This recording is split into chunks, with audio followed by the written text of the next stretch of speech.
Should you get into McKinsey, Bain or BCG to get the right experience before starting your own business?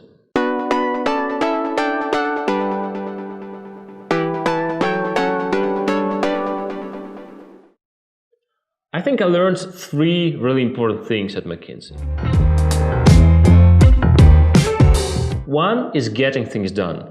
When you have hard deadlines and insecure overachievers all around you and then also above you, partners pushing for performance and basically yourself trying to emulate the great performance of other people, smart people around you, you really feel that you need to do your best. You know that there is a goal and you need to achieve it. And you work your hard, do long hours, you can work on the weekends, you can do whatever it takes to get the things done and to reach your goal. And this is important, not at McKinsey, but in life in general. I'm happy that I learned it. Another thing is knowing how and when to reach out to people for expertise, experience, motivation, whatever. Just reaching out to people. This is important for consultants because as a young analyst, you come to the company without any experience whatsoever. You don't really know how a company operates. You don't really know how a certain business industry operates. You don't know how to work with people. You don't know how to work with clients. It all comes from people around you. Once you figure out that you cannot do all those things on your own, that you basically cannot Google it, you cannot read it in a book, you go reach out to people. You ask your partners, you ask your colleagues on the team, you ask your clients sometimes, and of course you ask your experts. Lots and lots of time to learn from them and to get those important pieces of information that you eventually put into the presentation, or, which is better, in your head for your future life. Third thing is confidence. Confidence. Suppose you sit in a boardroom where everyone is at least twice your age. Well, we're waiting. And you can either stay silent, but you won't be able to present the great things that you learned throughout the engagement, or you can push yourself and try to talk whenever you can. Consultants don't just sell analytics to their clients. They need to sell confidence. They need to let the client feel confident about what's going on in his or her company. So when you as a young analyst have to present to clients which are twice your age and 10 times more experienced, but still want to bring value to the discussion, and you can, because you spent weeks of sleepless nights trying to dig out the information that no one else could, you definitely need to push yourself. Do it! Just do it! And by working in consulting companies, you earn it yourself. Because you present to clients, you present to your team, you present to partners, you present to everyone. And once you get on well with public speaking and basically sharing your ideas, you start feeling more confident with what you're doing. So there is one way, either getting out of consulting or growing in consulting and becoming more confident. But luckily, this is what happens to people most of the time. The 3 things that I learned as consultant, which I think hurt my professional skills, were 1, trying to avoid dirty work, 2, trying to manage people as robots, and 3, the glamorous lifestyle that you quickly get used to as a consultant. For the dirty work, which is searching the web, crunching numbers in Excel, surveying customers, you have lots of supporting personnel, and then you gradually learn that you'd rather rely on them rather than do it yourself because your time is more precious. This is really useful in a consulting company, but it is bad for a person trying to start his or her own business, because at the start you'll need to do everything yourself. Being reluctant to do dirty work is, I think, a great trait for a consultant, but a detrimental trait for a businessman, especially for a start-upper. Most people in consulting are insecure overachievers, so motivating these people is not very difficult. You just tell them what needs to be done, and they do it.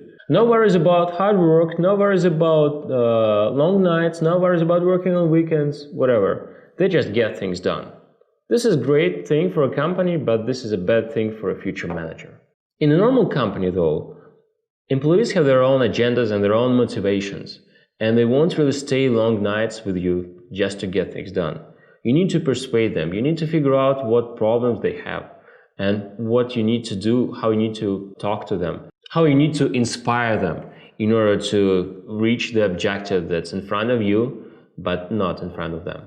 This guy needs to go to a football match.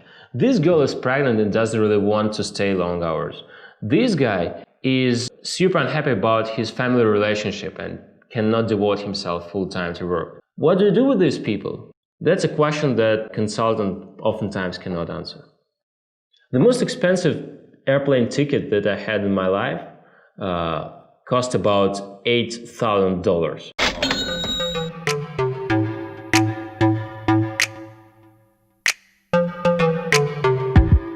This is when I flew to Japan in business class. Of course, you get used to beautiful life, nice hotels, taxis, nice food pretty quickly. And this is something you lose quickly once you start your own business. You just don't have the money for it all. You need to save. This is very disappointing for some people, but ex-consultants, future businessmen have to get used to it, at least when they start. The three things that I had to learn when I started my own business were marketing, responsibility for business results, and thriving in a risky environment.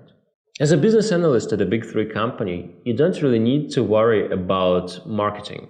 You don't need to worry about searching for clients, because this is what partners do.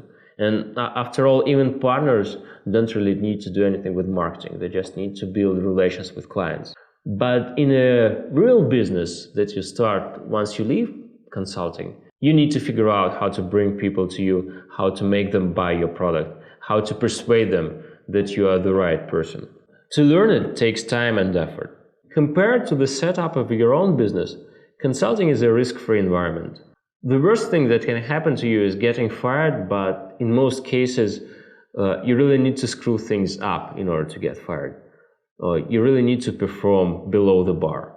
And if you work hard, if you do all the work that's asked from you, if you try to be at your best, most likely you will be at your best and you won't get fired, which is not necessarily true in business. In your own business, lots of things don't depend on you. They depend on the external environment, they depend on your suppliers, they depend on your clients, they depend on whatever, on Bitcoin. And you cannot forecast those things. But you need to deal with the outcomes of those things. And this is very different from consulting. A responsibility for business results. Well, in consulting, you are just an advisor to the business, not the owner. Of course, you are trying to do your best to make sure the client is prospering, growing, stuff like that. But at the same time, when the engagement is over, you go to a different client, do the same thing for him, and you don't really think about what's going to happen after you finish this project. Well, or even if you do worry about it, it's very difficult to track those things because you don't really have time. You have to work for another client. In consulting, you don't get evaluated based on the client's business results. Whereas in a normal company or even in your own business, your result, it's really tied to the success of the company. The amount of money you get depends on how the company performs, which is not the case in consulting. In consulting, you get paid when the client is happy. In your own business, you get paid when your business is growing. Let me take that back, by the way. In recent years, consulting companies started to do this at-risk fee arrangement, where they also get paid based on how the client is growing. However, this does not concern the analysts and associates. They still get paid based on the internal evaluation of the consulting company, which does not depend on the business results of the clients.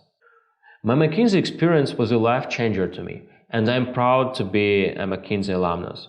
However, I think there are other opportunities to gain valuable experience which is necessary for starting a business. In fact, you can work at most international companies with strong work ethics. Big Four, for example, or FMCG companies, or pharma companies, or investment companies, whatever.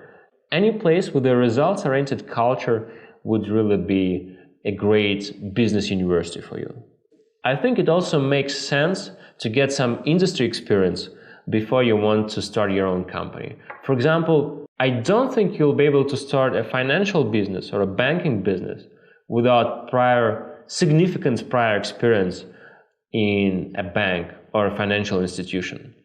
It is very difficult to start a business-to-business company if you don't know the needs of the businesses and if you haven't worked with these businesses before. But it's much easier once you get this experience. So getting some hands-on business experience in an industry that you really like and want to build your own company in the future is a very good idea, I think. Summing up, I think consulting is great, but there are other great opportunities out there, so watch out for them. By the way, guys, let me know what you think. If you have any questions, if you want to ask something, if you want to agree or disagree on something that I said, please comment below. I'll be super happy to reply.